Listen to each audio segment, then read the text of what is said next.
অনেকেই বলেন, ভাই আমি কোন ইউনিভার্সিটিতে পড়বো বুঝতেছি না। আমি বলি, এটা খুব গুরুত্বপূর্ণ সিদ্ধান্ত। শুধু নাম বা লোকেশন নয়, নিজের লক্ষ্য বুঝে সিলেকশন করতে হয়। ইউকেতে অনেক ইউনিভার্সিটি আছে যারা ফ্লেক্সিবল এন্ট্রি রিকোয়ারমেন্ট অফার করে থাকে। কেউ আইএলটিএস ছাড়া অ্যাডমিশন দেয়, আবার কেউ ফাউন্ডেশন কোর্স অফার করে থাকে। আমাদের সাথে ইউনিভার্সিটির সাথে সরাসরি চুক্তি আছে। তার মানে এই হলো, আপনি যখনই আমাদের কাছে আপনার ফাইলটা দেবেন, ইউনিভার্সিটিতে সরাসরি অ্যাডমিশনের জন্য যাবে। সঠিক ইউনিভার্সিটি বা সঠিক সাবজেক্টে পড়া মানেই হলো আপনার ভবিষ্যতের সাফল্য নিশ্চিত করে।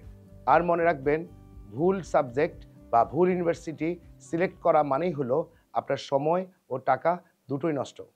তাই সঠিক পরামর্শ নিন এবং সঠিক সিদ্ধান্ত নিন। ধন্যবাদ।